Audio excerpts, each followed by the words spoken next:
గన్నవరానికి సంబంధించి వల్లభనేని వంశీ గెలుస్తారు, చాలా టఫ్గా ఉన్న ఆయనే బయటపడతారని చెప్పారు. ఆ నియోజకవర్గము చాలా సెంటర్ ఆఫ్ అట్రాక్షన్ అయింది. ఖచ్చితంగా ఓడిపోతారు అని చెప్తున్న వాళ్ళ సంఖ్య ఇరు పార్టీలో ఉంది, ప్రజలు కాదు ఇరు పార్టీలో ఉంది.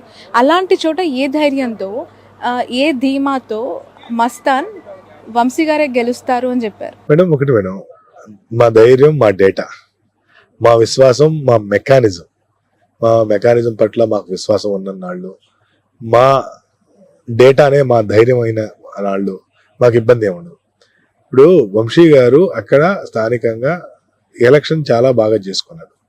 అయితే ఎలక్షన్ చేసుకున్నాడు కాబట్టే గెలుస్తున్నాడని కాదు, అతను ఎలక్షన్ కంటే కూడా చాలా ముందు 2 సార్లు 3 సార్లు ప్రీపోల్ చేస్తే కూడా అక్కడ ఆయన లీడ్లో కనబడ్డాడు. ఈసారి ఖచ్చితంగా ఈ 3 పార్టీలు గెలిస్తే ఇబ్బంది ఉంటది అన్న సంగతి ఆయన తెలుసుకొని చాలా జాగ్రత్తగా పోల్ మేనేజ్మెంట్ కానివ్వండి, ఎలక్షన్ హీరింగ్ కానివ్వండి, బూత్ మేనేజ్మెంట్ కానివ్వండి, అవన్నీ చాలా చక్కగా చేసుకోగలిగాడు. కాబట్టి ఈరోజు ఆ ఫలితం రాబోతా ఉంది. సో అందుకని ఇంత ధైర్యంగా కూడా నేను చెప్పగలిగాను. పక్కనున్న గుడివాడకి సంబంధించి ప్రస్తావించలేదు ప్రెస్ మీట్ లో, ఎలా ఉంది అక్కడ ట్రెండ్? అంటే గుడివాడని ఎందుకు ప్రస్తావించలేదు అనేది, గుడివాడ ఖచ్చితంగా టైట్ కాన్స్టిట్యున్సీ. గుడివాడలో నాని గారిని, కన్నవరంలో వంశీ గారిని ఓడించడానికి అనేక మంది ఆ 2 నియోజకవర్గాల్లో మోహరించారు. మామూలుగా మోహరించలా, వేరే వేరే దేశాల నుండి కూడా వచ్చి మోహరించారు. కాబట్టి ఇది కొద్దిగా టైట్ కాన్స్టిట్యున్సీ, అందుకని దాని గురించి నేను పెద్ద ప్రస్తావించలేదు. ఓకే, చాలా టఫ్ గా ఉంది. స్టిల్ ఖచ్చితంగా ఎవరికి ఉందంటారు? చూడాలి ఏమొద్దనేది. మీరు చేశారు కదా పోస్ట్ పోల్ చెప్పడానికి, కొంత తెలుగుదేశం పార్టీకి అనుకూలంగా ఉండే అవకాశం ఉంది. సార్, ఈ ఎంటైర్ ఎలక్షన్ ప్రాసెస్ లో మీరు గమనించిన అంశాలు ప్రధానంగా నెగటివ్స్ పాజిటివ్స్ ఏంటి? ఇప్పుడు గతంలో దాదాపు 49% ఆఫ్ ఓట్ షేర్ వైసీపీ సంపాదించింది. ఇంచుమించుగా దాని కొన్ని పాయింట్స్ ఇప్పుడు 50% మీరు ఇస్తూ ఉన్నారు. బట్ ఇక్కడ సీట్లు తగ్గుతూ ఉన్నాయి, అక్కడ పెరుగుతూ ఉన్నాయి. డిఫరెన్సియేషన్ ఏ విధంగా ఉంది? అంటే శ్రావణి గారు, 2019లో Telugu Desam party, Janasena party, BJP party, YSRCP party వేరువేరుగా పోటీ చేయడంతో వైఎస్ఆర్సీపీకి సుమారు 50% ఓటు బ్యాంక్ వచ్చింది. తెలుగుదేశం పార్టీకి 39% పైచిలుకే వచ్చింది. అంటే డైరెక్ట్ గా 10-11% గ్యాప్ ఉండటంతో ఎక్కువ సీట్లు వచ్చినాయి. ఇప్పుడు 10% ఓటు బ్యాంకు ఉన్నటువంటి జనసేన కూడా వచ్చి యాడ్ అయింది. సో ఆటోమేటిక్ గా బీజేపీ యాడ్ అయింది.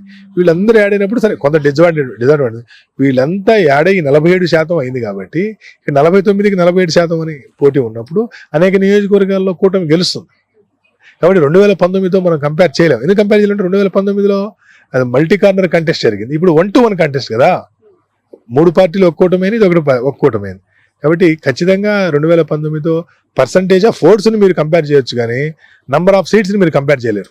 ఓకే, ఈ ఎస్పెషల్లీ 3 పార్టీల కలయిక అంశము ఏ విధంగా ఉందంటారు గ్రౌండ్ లెవెల్లో? ఎందుకు అంటే బీజేపీతో పొత్తు పెట్టుకోవడం వల్ల ముస్లిమ్స్ దూరం అయ్యారు, మైనార్టీలు దూరం అయ్యారు అని ఒక వర్గం చెప్తూ ఉంటే, జనసేనతో పొత్తు పెట్టుకోవడం వల్ల కాపుల్లో స్ప్లిట్టింగ్ వచ్చింది, వాళ్ళంతా వైసీపీకి అలైన్ అయ్యారు అని చెప్పే వాళ్ళ సంఖ్య కూడా అదే స్థాయిలో ఉంది. కొంత ఇబ్బంది ఉంది శ్రావణి గారు. విషయం 2014లో జనసేన పార్టీ పెట్టిన కొత్తలో అలయన్స్ కి వెళ్ళినప్పుడు సీట్ల గొడవ లేదు. ఆ రోజు జనసేన సీట్లు అడగలేదు, కేవలం సపోర్ట్ చేశారు. కాబట్టి అసలు గోల్ లేదు, ఓట్ ట్రాన్స్ఫర్ విషయం లేదు, లీడర్కి ఏ సీట్ ఇవ్వాలి ఇవ్వలేదు. కానీ 2024లో వాళ్ళు ఖచ్చితంగా 50 సీట్లు మా జనసేనకి ఇస్తాయని జనసేన శ్రేణులన్నీ ఆశించినాయి. ముఖ్యంగా కాపు కమ్యూనిటీ ఖచ్చితంగా మాకు 50 సీట్లు అన్న ఇస్తారు అనేటువంటిది ఆశించారు. ఎప్పుడైతే 50 సీట్లు రాక దాన్ని 40, 30, 20, 24కి ఇచ్చారో ఆ రోజు ఈ జనసేన శ్రేణులన్నీ దిగాలు పడినాయి. కాపు కమ్యూనిటీ అంతా కూడా చాలా ఒక రకమైనటువంటి ఉద్రేకానికి లోనయ్యారు. ఆ తర్వాత 24 కూడా మళ్ళీ 3 బీజేపీకి ఇచ్చేసి 21కి పరిమితం చూసారా. ఆ రోజుతో ఖచ్చితంగా కాపు కమ్యూనిటీ చాలా ఇబ్బంది పడింది. జనసేనకి ఎక్కడైతే సీట్లు ఇచ్చారో, జనసేనకి సీట్లు ఇచ్చిన దగ్గర టీడీపీ ఓటు బ్యాంకు బాగా ట్రాన్స్ఫర్ అయింది. టీడీపీకి ఎక్కడైతే సీట్లు ఇచ్చారో అక్కడ జనసేన ఓటు బ్యాంక్ ట్రాన్స్ఫర్ కాలేదు. ఎందుకు కాలేదంటే ఈ బాధే కారణం. ఇంత పెద్ద పవన్ కళ్యాణ్ తీసుకుని 50 సీట్లను ఇస్తారనుకుంటే 21 సీటే ఇచ్చారనేటువంటి బాధ ఏదైతే ఉందో, ఆగ్రహం ఏదైతే ఉందో ఆ వర్గాల్లో, ఆ ఆగ్రహం కారణంగా జనసేన ఓటు బ్యాంకు 100% ట్రాన్స్ఫర్ కాలేదు. సో కాబట్టి జనసేన టీడీపీ అలయన్స్ సరే ఈ రోజు కనీసం టీడీపీకి సీట్లు పెరుగుతున్నాయి, జనసేనకి సీట్లు పెరుగుతున్నాయి, బీజేపీ పెరుగుతున్నాయి. కాబట్టి అధికారంలో రాలేకపోయినా కూడా టీం లేదంటే ఆ కూటమి సక్సెస్ అయినట్టే, గతం కంటే ఎక్కువ సీట్లు సాధిస్తుంది. Okay, right. ఎస్పెషలీ ఈ సోషల్ ఇంజనీరింగ్ అనే పదం ఈ 2024 ఎన్నికల్లో చాలా ఎక్కువగా అనిపించింది. మొదటగా దాని మీద అనాలిసిస్ చేసిన వ్యక్తి ఆరా మస్తాన్. గ్రౌండ్ లో మీకు వెళ్ళినప్పుడు ఎలాంటి రియాలిటీస్ కనిపించాయి? ఎస్పెషల్లీ బీసీలు గంపగుత్తగా టీడీపీకి కొన్ని సంవత్సరాలుగా అలైన్ అయి ట్రావెల్ అవుతున్న వాళ్ళని జగన్ ఏ విధంగా చీల్చాడు? బీసీ కమ్యూనిటీ ఏ విధంగా అలైన్ అయింది? చౌడి గారు, జగన్మోహన్ రెడ్డి గారు ఈ రాష్ట్రంలో ఉన్న సామాజిక వర్గాల నాడి పట్టుకున్నారంటంలో సందేహం లేదు. చూడండి, మనందరూ తెలుసు ఫలానా కులం అంటే ఈ పార్టీకి అనుకూలం, ఫలానా కులం అంటే ఈ పార్టీ అనుకూలం, మనం అందరం అనుకుంటూనే ఉంటాం. జనరల్ అది కామన్. దీన్ని పొలిటికల్ ఎఫినిటీ అంటారు. అంటే పొలిటికల్ ఎఫినిటీ గ్రూప్స్. సపోజ్ కమ్మ, వైశ్య లేదా క్షత్రియ, ఈ వర్గాలు టీడీపీ ఎఫినిటీ. రెడ్డి, మాల, మాదిగ, ముస్లిము, ఇవన్నీ వైఎస్ఆర్సీపీ ఎఫినిటీ. ఈ పొలిటికల్ ఎఫినిటీ గ్రూప్స్ ఏవైతే ఉన్నాయో, ఈ పొలిటికల్ ఎఫినిటీ గ్రూప్స్ ని రీఆర్గనైజ్ చేయడంలో జగన్మోహన్ రెడ్డి గారు సక్సెస్ అయ్యారు. ఎలా? వైఎస్ఆర్ కాంగ్రెస్ పార్టీకి ఉండే 4-5 పొలిటికల్ ఎఫినిటీ గ్రూప్ తో తెలుగుదేశం పార్టీకి ఆ అసెంబ్లీలోనో ఆ పార్లమెంట్ లో ఉన్నటువంటి ఇంకొక పెద్ద గ్రూప్ ని, తెలుగుదేశం ఎఫినిటీ గ్రూప్ ని తీసుకొచ్చి టికెట్ ఇవ్వడంతో ఈ 4 గ్రూపులతో పాటు ఆ గ్రూప్ కలిసి 5 గ్రూపులతో పెద్ద గ్రూప్ గా ఏర్పడటం మనం చూసాం అనమాట. ఇది అనేక నియోజకవర్గాలు అదే చేశాడు. సుమారుగా 103 స్థానాల్లో ఆయన చేసినటువంటి మార్పుల కారణంగా అనేక మంది కొత్త వాళ్లకు, బీసీలకు, చిన్న విషయం కాదు, అనేక సీట్లు ఈరోజు 175 అసెంబ్లీలో, 25 పార్లమెంట్లో, 200లో డైరెక్ట్ గా 100 ఎస్సీ, ఎస్టీ, బీసీ మైనార్టీలకు ఇచ్చారు. ఇది ఒక కీలకమైనటువంటి విషయం. రెండో విషయం, ఇవ్వటమే కాకుండా మహిళలతో పాటు పార్టీని నమ్ముకున్నటువంటి వాళ్ళకి అనేక దగ్గరలో అడ్జస్ట్ చేయడం అనేటువంటిది ఈ పొలిటికల్ రీఆర్గనైజేషన్ కి బాగా ఉపయోగపడింది. ఒక ఎక్స్ అనే కాన్స్టిట్యున్సీలో ఒకరి మీద వ్యతిరేకత ఉంది. ఎన్నికలకు 6 నెలల ముందు వాళ్ళని తీసుకెళ్లి ఇంకెక్కడో వేసేశారు, ఇంకొక ఆయన తీసుకొచ్చి ఇక్కడ వేశారు.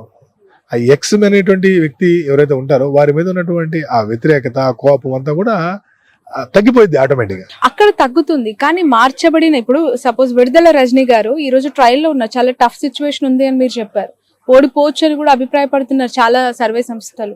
బట్ యాక్సెప్టెన్సీ ఆ నియోజకవర్గాలు ఏమాత్రం ఉందంటే? ఎగ్జాక్ట్లీ. విడుదల రజనీ గారు గుంటూరు వెస్ట్కి వెళ్ళి చాలా కష్టపడ్డారు.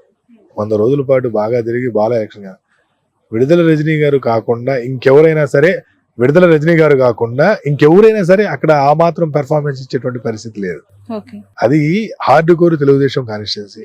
ఆ నియోజకవర్గంలో పొలిటికల్ ఎఫినిటీ గ్రూప్స్ అన్ని కూడా టీడీపీతో ఉంటాయి. టీడీపీ ఎఫినిటీ గ్రూప్స్ ఎక్కువ అయినా కూడా ఈరోజు ఇంత పోటీ ఇవ్వగలుగుతుంది అంటే చిన్న విషయం కాదు. కాబట్టి నేను కూడా ఏంటంటే మార్జిన్ ఆఫ్ ఎర్రర్ లోబడి ఉంది అక్కడ రిజల్ట్. మార్జిన్ ఆఫ్ ఎర్రర్ లోబడి ఉంది అనమాట. కాబట్టి ఈ మార్చినందువల్ల ప్రయోజనం జరిగినట్టే కదా. బహుశా అక్కడ ఆవిడ కాకుండా ఇంకెవరు నిలబెట్టినా కూడా ఆ స్థాయి పెర్ఫార్మెన్స్ లేదా ఆ స్థాయి ఫలితం వచ్చేటువంటి పరిస్థితి లేదు. Okay, right. మీరు గతంలో ఒకసారి మాట్లాడుతున్న సందర్భంలో నాతో ఆన్ ఫోన్ కాల్ నేను మిమ్మల్ని అడిగిన ప్రశ్న, సార్ పోలింగ్ పర్సెంటేజ్ ఈ స్థాయిలో గతం కంటే ఎక్కువగా ముందుకెళ్తోంది, అది 81% రీచ్ అయిన సందర్భంలో ఖచ్చితంగా అది వ్యతిరేక ఓటు ఒకవేళ అది పెరిగితే, లాస్ట్ టైం కంటే పెరిగితే ఖచ్చితంగా కూటమికే ఛాన్స్ ఉంది, లేదు అంటే వైసీపీ వస్తుంది, ఆగిపోతే లాస్ట్ టైం కంటే 1 పాయింట్ వచ్చి ఆగిపోయినా వైసీపీకి ఎజెండా. బట్ ఈ రోజు చూస్తే ఎంటైర్లీ డిఫరెంట్ గా మీ రిజల్ట్ ఇవ్వడం జరిగింది. ఎగ్జాక్ట్లీ. శ్రవణి గారు, మనం మాట్లాడుకుంది బిఫోర్ పోలు. తర్వాత పోలింగ్ రోజు సాయంత్రం నేను ఒక ప్రైవేట్ టీవీ ఛానల్లో మాట్లాడుతూ కూడా ఈ వ్యాఖ్య చేశాను. ఆ తర్వాత 24 గంటలకి డేటా వచ్చింది, పోలింగ్ బూత్ వైజ్, మండల wise, assembly wise, parliament data వచ్చిన తర్వాత ఆ డేటాని ఒకసారి మేము వెరిఫై చేసాం. వెరిఫై చేస్తే ఆ డేటాని బేస్ చేసుకొని చూస్తే ఎక్కడెక్కడ వైఎస్ఆర్సీపీకి అనుకూలత ఉందో ఆ లొకాలిటీస్ లేదా ఆ పోలింగ్ బూతుల్లో విపరీతమైనటువంటి పోలింగ్ జరిగింది. 92-94% కూడా పోలింగ్ జరిగింది వైసీపీ అనుకూల ప్రాంతాల్లో. టీడీపీ అనుకూల ప్రాంతాల్లో 70-72% జరిగింది. చిన్న విషయం కాదు. సో ఎప్పుడైతే మేము ఈ డేటా మొత్తాన్ని ఒకసారి వెరిఫై చేసామో ఆ అనాలిసిస్ లో మాకు అర్థమైంది ఏంటంటే ఈ అనుకూలత వైఎస్ఆర్సీపీకి సంబంధించింది, ఇది ప్రతిపక్షం మీద ఉన్నటువంటి అనుకూలత కాదు అనేది. కానీ ఆ రోజు బిఫోర్ పోల్ మీతో మాట్లాడినప్పుడు కానీ, లేదంటే పోలింగ్ డే రోజు వేరే ఛానల్లో మాట్లాడినప్పుడు కానీ ప్రాబ్లం ఏంటంటే డేటా రాలేదు. పోలింగ్ జరుగుతుంది. నేనేమో 5 గంటల నుండి మాట్లాడుతా ఉన్నాను టీవీలో, 5-5:30కు. ఆ రోజు రాత్రి 10:30-11 గంటల వరకు కూడా, 12 వరకు కూడా పోలింగ్ జరుగుతూనే ఉంది. సో ఆ పోలింగ్ కారణంగా ఈ పోలింగ్ ఏ వర్గాలు ఏంటి అనేటువంటిది మనకు 2 రోజులు ఆగితే తప్పితే అర్థం కాదు. మహిళలు ఎంతమంది వచ్చారు, ఏ కాలనీలో, లేకపోతే ఏ పోలింగ్ బూత్ లో ఉన్న ఓట్లు ఎన్ని పోల్ అయినాయి అనేటువంటిది 2 రోజులు పట్టేటువంటి 2 రోజుల తర్వాత ఇవన్నీ చూసిన తర్వాత ఇది వైఎస్ఆర్సీపీ ప్రభుత్వానికి అనుకూల ఓటు పడింది అనేటువంటి క్లారిటీకి అయితే మేము రాగలిగాం. Okay, right. ఈ పెరిగిన ఓటు పర్సంటేజ్ లో మెజారిటీ ఆఫ్ ద ఓటు మీరు ఫీమేల్ ఫ్యాక్టర్ కి ఇస్తున్నారు. దాదాపు పురుషుల కంటే ఎక్కువగా మహిళలు వేశారు అని చెప్పి జగన్ గారి నమ్మకం, నమ్మిన సిద్ధాంతం కూడా మహిళలు, నా అక్క చెల్లెలు, నా అవ్వ తాతలని మాత్రమే ఆయన మాట్లాడుతూ ఉంటారు. ఎందుకు మహిళలు ఎక్కువగా జగన్ గారికి, ఆ ప్రభుత్వానికి అట్రాక్ట్ అయ్యారు? వాట్ ఆర్ దోస్ క్వాలిటీస్ అండి? అంటే చాలా ఏదో పరుగు పందెం పెడితే పరిగెత్తుతారు కదా ఓటేయడానికి, కొన్ని నియోజకవర్గాల్లో టైం అయిపోతుందేమో అని చెప్పి అలా చాలా ఫాస్ట్ గా నడుచుకుంటూ వెళ్ళిన ముసలోళ్ళని, లేదంటే మధ్యతరగతి వయసు వాళ్ళని చూసాం విజువల్స్ లో. సో అది ఏం ఫ్యాక్టర్స్ అంటారు? శ్రావణి గారు, మహిళలకి ఒకటి ప్రధానంగా అవసరమైంది ఆత్మగౌరవం, రెండు ఆర్థికంగా చేయూతనిచ్చేటువంటి ఆత్మగౌరవం. ఎక్కడ పెరిగిందంటే వాళ్ళు గ్రామంలో లేదా వాళ్ళ వార్డులో ఏ పని కోసం కూడా ఎవరి దగ్గరికి వెళ్ళాల్సిన పని లేదు. వాళ్ళకి ఏదైనా పని ఉందని వాలంటీర్కి ఫోన్ చేస్తే వాలంటీరే వచ్చి వాళ్ళకి కావాల్సిన సర్టిఫికెటో, వాళ్ళకి కావాల్సినటువంటి పెన్షనో, వాళ్ళకి కావాల్సినటువంటి ఇల్లు, స్థలమో అన్నీ ఈ వాలంటీర్ రాసి పోవాల్సిన పరిస్థితి. అంటే వాళ్ళు ఒక పని కోరి ఎవరి దగ్గరికి వెళ్ళి చేతులు కట్టుకొని నిలబడాల్సినటువంటి అవసరం లేదు. It's number 1. నంబర్ 2, ఆర్థిక స్వావలంబన. 2 నెలలకో 3 నెలలకో అకౌంట్లో 10,000 15,000. రూరల్ ఏరియాలో 10-15 వేలు అనేది చిన్న విషయం కాదు. 200 రూపాయల నుండి 300 రూపాయలు మాత్రమే ఒక మహిళ కూలి ఉంటుంది. 20 రోజుల నుండి 25 రోజులు మాత్రమే పని దొరుకుతుంది. 25 రోజులు పనికి వెళ్తే 7,500 రూపాయలు వస్తుంది. 20 రోజులు పని దొరికితే 6,000 రూపాయలు వస్తుంది. అటువంటి మహిళ అకౌంట్లో 2 నెలలకో 3 నెలలకో ఏదో ఒక పథకం పేరుతో 60,000, 80,000, లక్ష రూపాయలు దొరకడం అనేది చిన్న విషయం కాదు. సో కాబట్టి ఖచ్చితంగా ఇది మహిళల ఆర్థిక స్వావలంబన, ఆత్మగౌరవాన్ని. అందుకని మహిళలు ఎక్కువగా జగన్మోహన్ రెడ్డి గారిని ఆదరించారు. మన 55-56% మంది మహిళలు ఈరోజు ఓటింగ్ చేశారు. Okay, right. Urban and rural పూర్తిగా కన్సాలిడేట్ అయిపోయారంటారా? మొత్తం టీడీపీకి వాళ్ళేశారు, రూరల్ అంతా వైసీపీకి అనుకోవచ్చా? రూరల్ లో ఎక్కువగా వైఎస్ఆర్సీపీకి ఓటింగ్ జరిగింది. అర్బన్ లో పోలింగ్ పర్సంటేజ్ తక్కువ. ఆ తక్కువ కారణంగా సహజంగా అర్బన్ ఏరియాలన్నీ కూడా నేను ఇందాక చెప్పాను, శ్రీకాకుళం, విజయనగరం, విశాఖ, రాజమండ్రి, ఏలూరు ఇవన్నీ కూడా కొంత టీడీపీకి అనుకూలంగా ఉన్నాయనేటువంటి సంగతి చెప్పాను. సహజంగా అర్బన్ ఏరియాలో వాళ్ళకి అనుకూలంగా ఉన్నాయి. అంతకు మించి అక్కడ మీరు చూస్తే సాలిడ్ గా 74% పోలింగ్, రూరల్ ఏరియాలో 92% జరిగింది. కాబట్టి ఈ పెరిగినటువంటి ఈ రూరల్ ఓటింగ్, అందులో ముఖ్యంగా ఈ ఎస్సీ ఎస్టీ కాలనీలో పెరిగిన ఓటింగ్ అంతా కూడా వైఎస్ఆర్సీపీకి అనుకూలంగా పడిందని చెప్పడంలో ఎటువంటి సందేహం లేదు. Majority of the negative points లో రాజధాని అంశం ఒకటి అని చెప్పి మస్తాన్ గారు ఇందాక ముందు ప్రెస్ మీట్ లో చెప్పారు. తీసేయాలనుకున్న గుంటూరు, అమరావతిలో పెట్టాలనుకున్న వైజాగ్ లో acceptance. This is very sad truth. దీనిపైన మీ విశ్లేషణ ఏంటి? అంటే రాజధాని పోతుంది కాబట్టి తమ భూముల యొక్క విలువలు పడిపోతున్నాయి అనేటువంటి ఉద్దేశంతో గుంటూరు పార్లమెంట్ అంతా కూడా అధికార పార్టీకి వ్యతిరేకంగా ఓటేశారు. విశాఖపట్నంలో మేము ప్రశాంతంగా ఉంటున్నాం, ఇక్కడికి వచ్చి మీరంతా రాజధాని, రాజులు, రాజ్యాలు, ఇక్కడికి వచ్చి ఎమ్మెల్యేలు ఈ గోలంతా ఉంటే మేము ప్రశాంతత పోయిద్దని చెప్పి వాళ్ళు వ్యతిరేకంగా ఓటు వేశారు. అందుకనే విశాఖపట్నం పార్లమెంటు, గుంటూరు పార్లమెంట్లో 1-2కి మించి వైసీపీకి వచ్చే అవకాశం లేదు. ఇక ఇది జగన్మోహన్ రెడ్డి గారికి ఇది తెలుసు. ఈ ఖచ్చితంగా అక్కడ ప్రతిబంధకం ఉంటుందని తెలుసు, ఇక్కడ వ్యతిరేకత ఉంటుందని కూడా తెలుసు కూడా ఆయన ఆ ధైర్యం చేశారు. వై నాట్ 175 అని చెప్పి వైసీపీ, జగన్మోహన్ రెడ్డి పదే అన్న సందర్భం మనం చూస్తున్నాం. మీరేమో ఇక్కడ 90-100 చేంజ్, మీరు 94-104. అంటే ఒకటి లక్ష్యం పెట్టుకోవడం తప్పులేదు, కానీ లక్ష్యం పెట్టుకున్నట్టుగా ఎదురు 3 పార్టీలు కలిసినాయి కదా. ఇతని లక్ష్యం పెద్దగా ఉంది కాబట్టి అవతల 3 పార్టీలు కలిసినప్పుడు సో వాళ్ళకు కూడా కన్సాలిడేటెడ్ ఓటు బ్యాంక్ ఉంటుంది కదా. సో ఆ ఓటు బ్యాంక్ అనేటువంటిది అంత ఓటు బ్యాంక్ 46-47% ఉన్నప్పుడు 175 అనేది సాధ్యం కాదు. సరే, లక్ష్యం పెట్టుకోవడం దాన్ని ఎవరు తప్పు పట్టాల్సిన పని లేదు. రైట్. బీజేపీతో పదే పొత్తు పెట్టుకోవడం వల్ల నెగిటివ్ అయింది, లేదంటే డైరెక్ట్ గా అధికారంలోకి వచ్చే స్థాయి టీడీపీకి ఉంది అని మాట్లాడే వాళ్ళకి నిజమేనా? లేదు శ్రావణి గారు, ఇది బీజేపీని బదనాం చేయడానికి ఏదో వాడేటువంటి విషయమే గానీ బీజేపీతో కలిస్తే పూర్తిగా నష్టపోతామని కనుక చంద్రబాబు గారికి తెలిస్తే బీజేపీతో ఎందుకు పొత్తు పెట్టుకుంటారు? కొన్ని అవసరాలు ఉన్నాయన్నారు కదా. ఎగ్జాక్ట్లీ అదే చెప్తున్నా. ఆ అవసరాలు బీజేపీతో ఏదైనా నష్టం జరిగితే అంతకంటే ప్రయోజనాలు ఎక్కువ ఉన్నాయి కాబట్టి పెట్టుకున్నారు. సింపుల్. Okay, right. జనసేన ఏ విధంగా పుంజుకుందంటారు? మీ అనాలిసిస్ ఏంటి? ఎందుకు అంటే జనసేన 14-15 మంది శాసనసభ్యులు అసెంబ్లీకి వెళ్ళబోతున్నారు కదా, వాళ్ళకి మేలే కదా ఇది. కాకపోతే 10 ఏళ్ల తర్వాత కూడా ఇంకా 10-15 సీట్ల గురించి ఆలోచించాల్సి రావడం కొంచెం బాధాకరం జనసేన విషయంలో. సో జనసేనకి ఇప్పటి వరకు ఒక సింబల్ కూడా అంటే సాలిడ్ గా లేకపోవడం అనేటువంటిది వాళ్ళకి మైనస్. మనకు చాలా ఆందోళన పడ్డారు గాజు గ్లాస్ విషయం. ఓకే. అంటే జనసేన ఇక నుండైనా వాళ్ళు సంస్థాగత నిర్మాణం చేసుకుంటారని అనుకుంటున్నాను నేను. ఎందుకంటే 15 అసెంబ్లీలు వస్తున్నాయి కాబట్టి.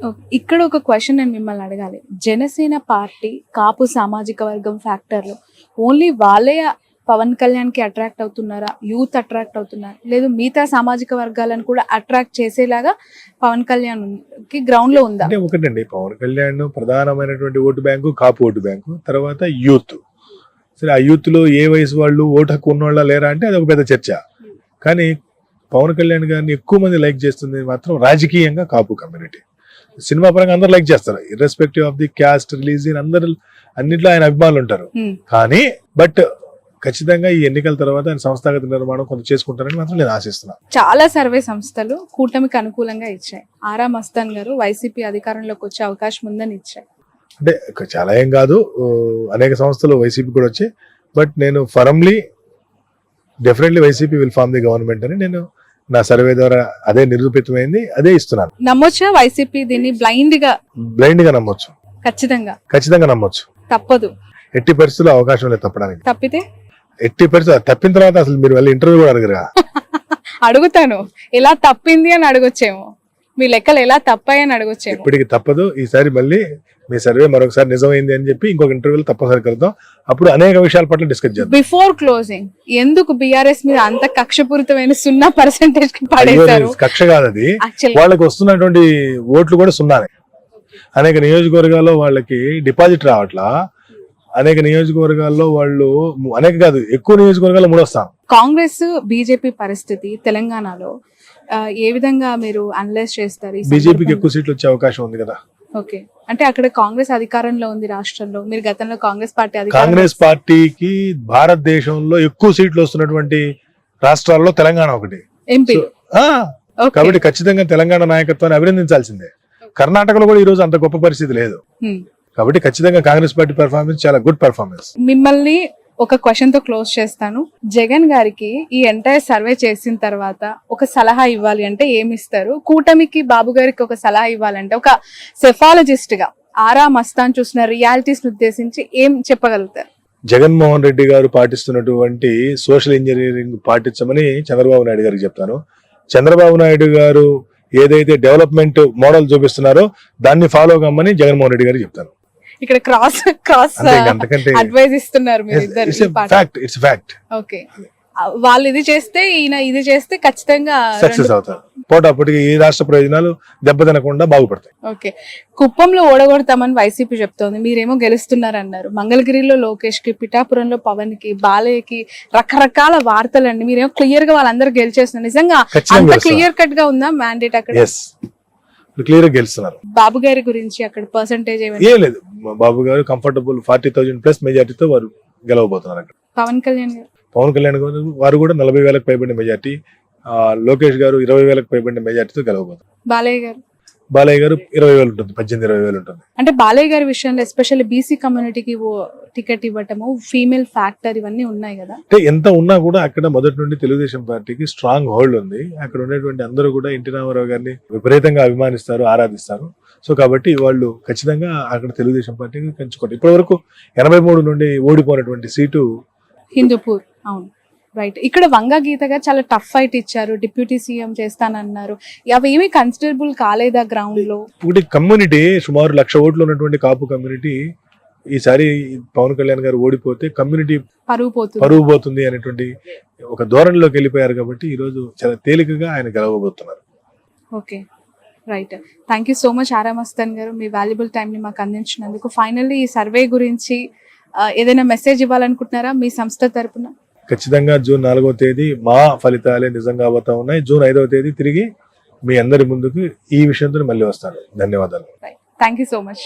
ఇది ఆరా మస్తాన్ గారితో స్పెషల్ ఇంటర్వ్యూ. ఖచ్చితంగా రిజల్ట్ మాత్రం తప్పే అవకాశం లేదు. తప్పితే ఇంకా ఫ్యూచర్ ఉండదు సెఫాలజిస్ట్ గా అని చెప్పి తను అభిప్రాయపడుతున్నారు. ఎందుకంటే ఆరా మస్తాన్ చాలా అక్యురేట్ గా లాస్ట్ టైం లో కూడా అనేక రిపోర్ట్స్ జెన్యూన్ గా ఉన్నాయి, ఎగ్జాక్ట్లీ జరిగాయి. కాబట్టి ఇప్పుడు కూడా జరుగుతుంది, జరగబోతుంది అని నమ్మాలి అంటున్నారు. That's all for now.